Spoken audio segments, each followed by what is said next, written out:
وَإِذْ قَالَ مُوسَىٰ لِقَوْمِهِ، اور وہ وقت بھی یاد کرو جب موسیٰ علیہ السلام نے اپنی قوم سے کہا إِنَّ اللَّهَ يَأْمُرُكُمْ أَن تَذْبَحُوا بَقَرَةً، کہ بے شک اللہ نے تمہیں حکم دیا ہے کہ تم ذبح کرو گائے۔ اب یہ وہ گائے والا واقعہ بڑا مشہور آ رہا ہے، جس کی وجہ سے اس سورت کا نام بھی سورۃ البقرہ ہے۔ بقرہ عربی میں کہتے ہیں گائے کو۔ اور یہ یہاں سے آپ کو بنی اسرائیل کی ایک نیچر کا پتہ چلے گا کہ ان کے اندر کس قسم کی خرابیاں موجود تھیں، جس کو ہم پنجابی میں کہتے ہیں دل بے ایمان تے اجتا ٹیر۔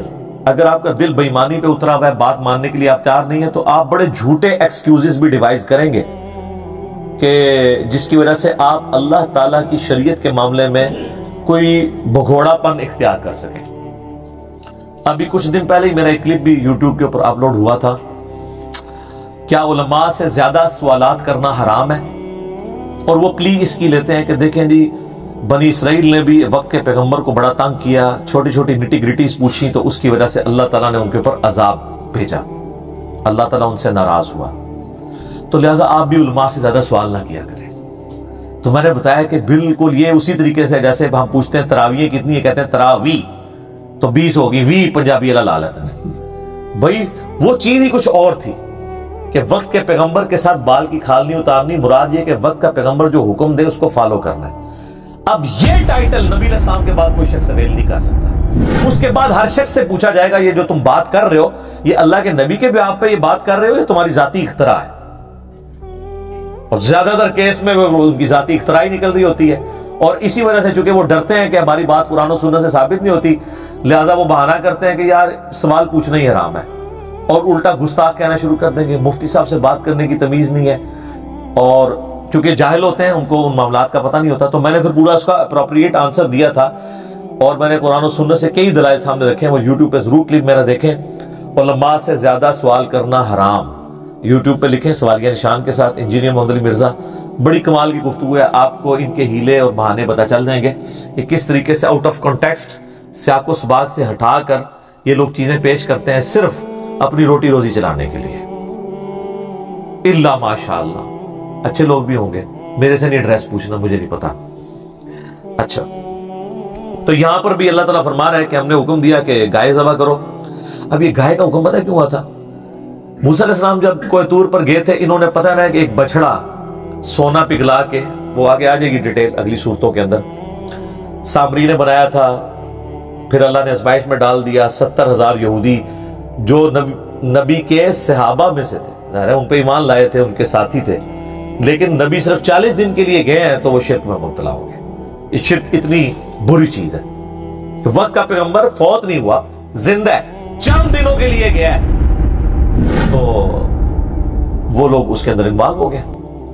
اب وہ چونکہ بچڑا بنایا تھا تو اللہ تعالیٰ نے ان کے دل سے بچڑے کی محبت نکالنی تھی، گائے کی محبت نکالنی تھی، تو ان کو حکم دیا کہ گائے کو ہی قربان کرو۔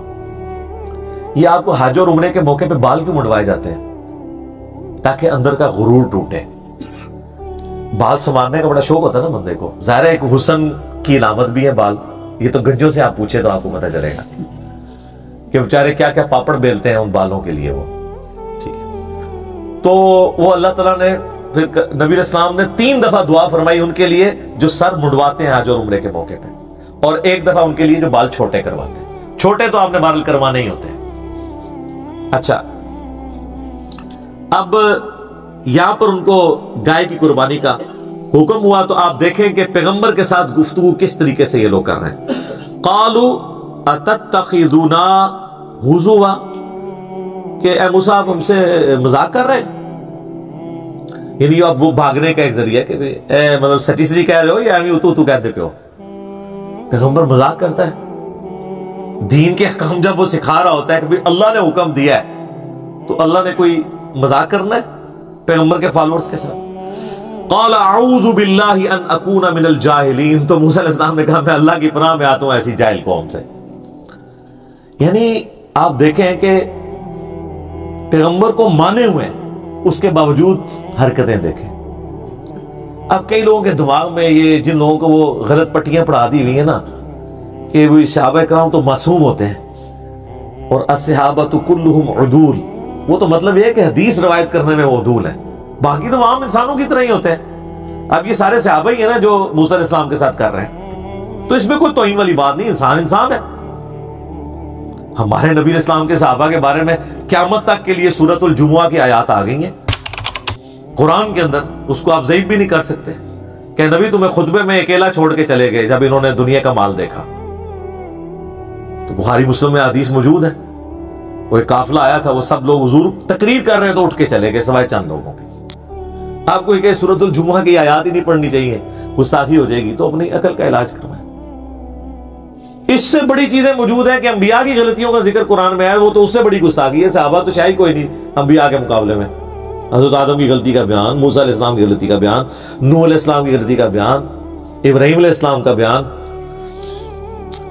تو اب موسیٰ علیہ السلام نے کہا میں ان جاہلوں سے اللہ کی پناہ میں آتا ہوں. تو اب انہوں نے کہا قالوا ادع لنا ربک یبین لنا ما ہی, انہوں نے کہا اپنے رب سے پوچھ کر بتائیں کہ وہ گائے کس قسم کی ہو. بھئی اللہ حکم دے رہا ہے کہ ایک گائے قربان کر دو, کوئی سی بھی گائے لو قربان کر دو. یہ اب بال کی کھال اتار رہے ہیں اور اپنے لیے پھر مشکل کھڑی کر لی. قال انہ یقول, تو انہوں نے فرمایا کہ اللہ تعالیٰ فرماتا ہے انہا بقرۃ لا فارض ولا بکر, کہ کوئی بھی ایک گائے ہو جو نہ زیادہ بوڑھی ہو نہ بالکل چھوٹی عمر کی ہو, درمیانی سی کوئی گائے لو, اس کو قربان کر دو. عوان بین ذالک, درمیانی عمر کی, ان دونوں کے درمیان, بوڑھی اور جوان کے درمیان. ففعلوا ما تؤمرون, جو حکم ہوا ہے اس کو پورا کرو. اس کے بعد آپ کوئی گنجائش نہیں تھی کہ بھئی آپ کہا ہے کہ پورا کرو, اب کیوں اس کی بال کی کھال اتارتے ہو.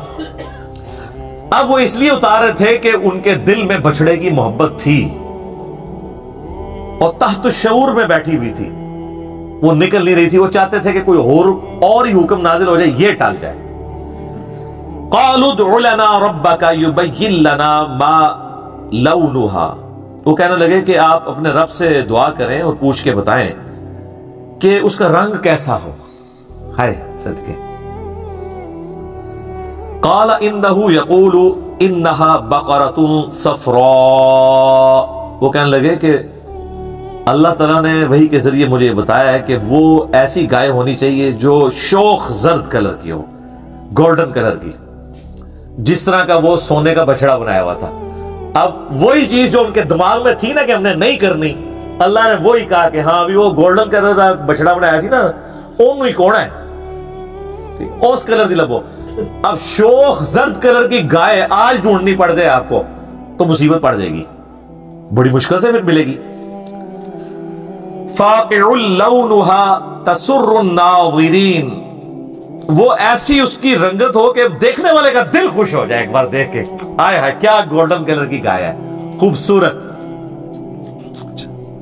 قالوا ادع لنا ربک, تو انہوں نے کہا کہ اپنے رب سے یہ پوچھ کے یہ بھی بتائیں یبین لنا ما ہی, کہ وہ کس قسم کی ہو, کھول کر ذرا بتائے. اور کتنی کھول کے دسیا جائے جی, کتنا نو اور کھولے آ جائے.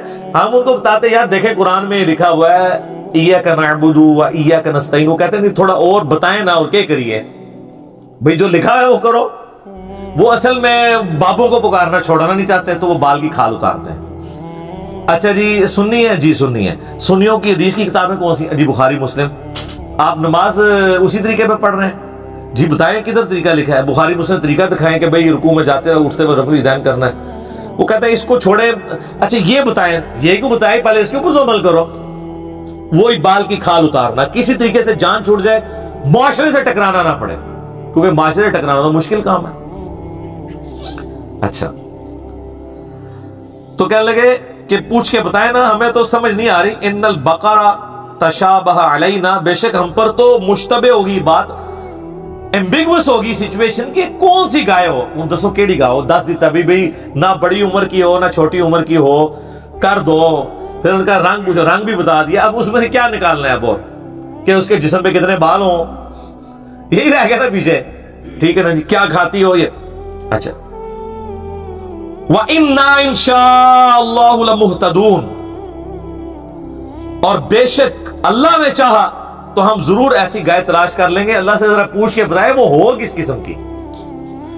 یہ ان سے ایک انجانے میں عقل مندی ہو گئی کہ انہوں نے انشاءاللہ بول دیا. اگر یہ انشاءاللہ نہ بولتے نا تو عذاب ہی آنا تھا، گائے نہیں تھی ان کو ملنی. یہ انشاءاللہ کی برکت ظاہر ہوئی تو انہوں نے کہا بتائیں. اب اللہ تعالیٰ نے پھر ایک اور شرط میں اضافہ کر دیا.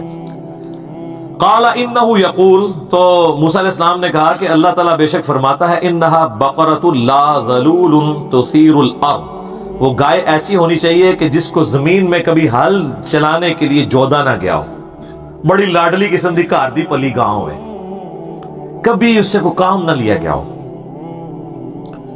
ولا تسقی الحرث، اور نہ پانی کھیتی کو دینے کے لیے کبھی وہ یوز ہوئی ہو.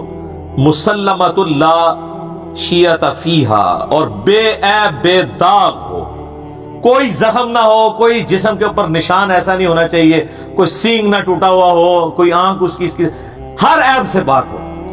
آپ ڈھونڈو. یہ تو پھر ہمیں تورات میں اسرائیلی روایتوں میں ملتا ہے کہ وہ پھر ذلیل ہو گئے ایسی گائے ڈھونڈنے کے لیے. آخر میں ایک بوڑھی عورت جو بڑی غریب عورت تھی اس کی لاٹری نکلی، اس کے پاس وہ گائے ملی اور منہ مانگی قیمت دے کے انہوں نے وہ پھر گائے خریدی. یعنی اگر پہلے گائے انہوں نے آج کے اعتبار سے کوئی 2 لاکھ کی خریدنی تھی تو وہ شاید ان کو پھر 2 کروڑ روپے کی ملی، کیونکہ اب وہ تو اللہ کا حکم تھا. تو اللہ نے اس غریب عورت کی چاندی لگانی تھی تو وہ ہوگی، چاندی کا سونا ہو گیا. تو وہ پھر قال الآن جئت بالحق، انہوں نے کہا ہاں اب آپ نے ہمیں صحیح بات بتائی، انہوں سمجھ آئی کیڑی گاں کرنی ہے، کیونکہ اب سوال بھی ختم ہو گئے تھے نا، جس ہم بھی کرتے ہیں ہاں جی دسو کیا مسئلہ ہے، کہتے ہیں یہ، میں آگے جواب دیتا ہوں، آگے کرتے کرتے بالکل جب بند گلی میں پہنچتے ہیں نا تو یا تو چیخیں مارتے ہیں، کہتے ہیں یار ٹھیک ہے جی بالکل ٹھیک ہے، نہ میں وابی نہ میں بابی، میں ہوں مسلم علمی کتابی. تو ہم وہاں تک پہنچا کے آتے ہیں. فذبحوها، پس انہوں نے اس کو ذبح کیا. وما کادوا یفعلون، حالانکہ وہ لگتے نہیں تھے کہ گائے قربان کریں گے. یہ اللہ تعالیٰ کہہ رہا ہے کہ کسی پاس نظر نہیں سی آندہ، انہوں نے ہر کوشش کی اللہ سے بھاگنے کی. بہرحال اللہ تعالیٰ نے ان کو ہر بات کا جواب دے کے الٹیمیٹلی جو انشاءاللہ انہوں نے کہا نا اس کی برکت ظاہر ہوئی. اگر انشاءاللہ نہ بولتے تو اللہ نے اپنے نام کی لاج رکھی کہ چلو انشاءاللہ بولا ہے تو پھر اللہ کی مرضی تو ہے تو ہو جائے.